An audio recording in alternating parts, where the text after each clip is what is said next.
ಉದ್ದೇಶ ಏನಂದರೆ ಬೆಂಗಳೂರು ನಗರ ಜಿಲ್ಲೆಯ ಭೂ ದಾಖಲೆಗಳ ಉಪನಿರ್ದೇಶಕರಾದಂಥ ಸುಜಯ್ ಕುಮಾರ್ ಹಾಗೂ KT ಶ್ರೀನಿವಾಸು ಮತ್ತು ಭಾನುಪ್ರಕಾಶ್ ಅವರನ್ನು ಅಮಾನತುಗೊಳಿಸಬೇಕಂತೇಳಿ ನಾವು ಸುಮಾರು 10/12/2025 ಮೊದಲನೇ ಬಾರಿಗೆ ನಾವು ಹೋರಾಟ ಮಾಡ್ತೀವಿ.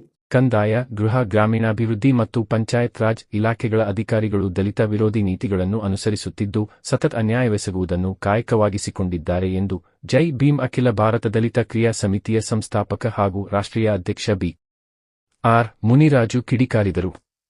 ಸೋಮವಾರ ನಗರದ ಖಾಸಗಿ ಹೋಟೆಲ್ನಲ್ಲಿ ನಡೆದ ಸುದ್ದಿಗೋಷ್ಠಿಯಲ್ಲಿ ಮಾತನಾಡಿದ ಅವರು, ಬೆಂಗಳೂರು ನಗರ ಜಿಲ್ಲೆಯ ಭೂದಾಖಲೆಗಳ ಉಪನಿರ್ದೇಶಕ ಸುಜಯ್ ಕುಮಾರ್ ಅವರ ವ್ಯಾಪ್ತಿಗೆ ಬರುವ 5 ತಾಲೂಕುಗಳಲ್ಲಿನ ದಲಿತ ಸಮುದಾಯಕ್ಕೆ ಸೇರಿದ ಅಧಿಕಾರಿಗಳ ಮೇಲೆ ಜಾತಿ ಧೋರಣೆಯನ್ನು ಅನುಸರಿಸುತ್ತಿದ್ದು ಅಮಾಯಕರನ್ನು ಅಮಾನತುಗೊಳಿಸುವ ಕೆಲಸವನ್ನು ಮಾಡುತ್ತಿದ್ದಾರೆ.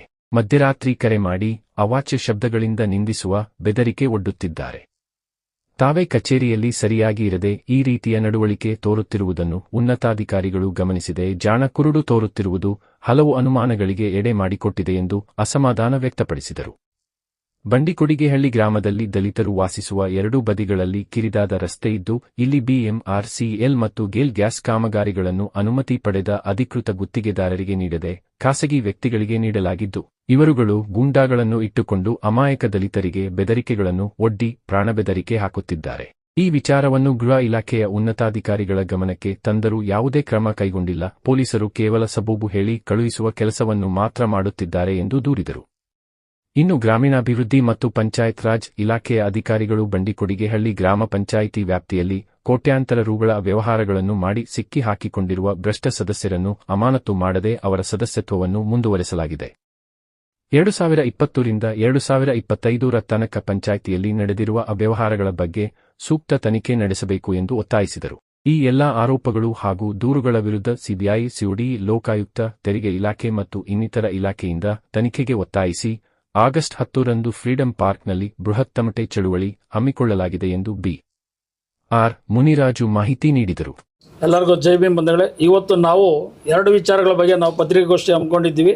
2 ವಿಚಾರಗಳೇನೆಂದರೆ, ಮೊದಲನೇದಾಗಿ ನಾವು ಕಂದಾಯ ಇಲಾಖೆಯಿಂದ ಆಗ್ತಿರುವಂಥ ಅನ್ಯಾಯಗಳನ್ನು ಖಂಡಿಸಿ ನಾವು ಭೂ ದಾಖಲೆಗಳ ಉಪನಿರ್ದೇಶಕರಾದಂಥ ಸುಜಯ್ ಕುಮಾರ್ ಅವರನ್ನ ಇಮಿಡಿಯೇಟ್ಲಿ ವರ್ಗಾವಣೆ ಮಾಡಬೇಕು.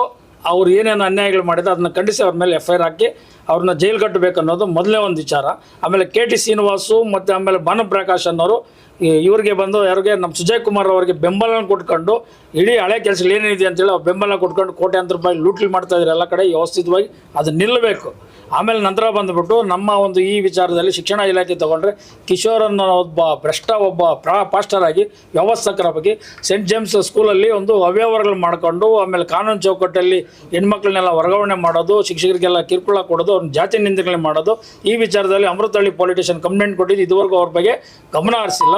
ಇದಕ್ಕೆ ಬೆಂಬಲವಾಗಿ ನಿಂತ್ಕೊಂಡಿರ್ತಕ್ಕಂಥ ವಿಲ್ಸನ್ ರೆಡ್ಡಿ ಮತ್ತು ಜಸಿಂತಾ, ಆಮೇಲೆ ಬಂದ್ಬಿಟ್ಟು ಇನ್ನೂ ಹಲವಾರು ಹೇಳ್ಬಾರ್ದು ನಾವು ಅವ್ರಿಗೆಲ್ಲ, ಆಮೇಲೆ ಆಲ್ಬರ್ಟ್ ಅನ್ನೋರು, ತಿರ್ಗಿ ಆಮೇಲೆ ಪವಿತ್ರ ಮತ್ತು ಅರ್ಚನಾ ಇವರೆಲ್ಲ ಸೇರ್ಕೊಂಡು ರೆಡ್ಡಿ ಸಮುದಾಯದವರೆಲ್ಲನೂ ಮಕ್ಕಳನ್ನ ಮುಂದೆ ಇಟ್ಕೊಂಡು ಸ್ಕೂಲ್ಗಳನ್ನ ಮೇಂಟೈನ್ ಮಾಡ್ಕೊಂಡು ಉದ್ಯೋಗ ಮಾಡ್ಕೊಂಬಿಟ್ಟಿದ್ದಾರೆ.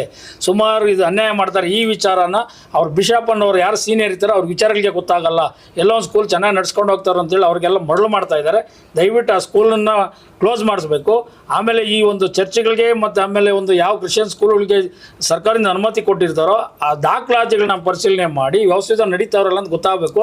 ಆಮೇಲೆ ಸರ್ಕಾರದ ಕಾನೂನನ್ನು ಉಲ್ಲಂಘಿಸಿ ಮಕ್ಕಳ ಹತ್ರ ಹೆಚ್ಚಿನ ರೀತಿಯಲ್ಲಿ ಡೊನೇಟ್ ಕನೆಕ್ಷನ್ ಮಾಡ್ತಾರೆ. ನಮ್ಮ ಹಿಂದೂಗಳವರು ಯಾರನ್ನು ಕ್ರಿಶ್ಚಿಯನ್ ಸ್ಕೂಲ್ಗೆ ಸೇರಬಾರ್ದು, ಸೇರಾಕೆ ಹೋಗ್ಬೇಡಿ. ಯಾಕಂದರೆ ಇವ್ರು ಈ ಥರ ನಮ್ಮ ದುಡ್ಡನ್ನ ತೊಗೊಂಡು ಸರ್ಕಾರದ ಸವಲತ್ತುಗಳನ್ನ ಅವ್ರು ಪಡ್ಕೊತಾರೆ.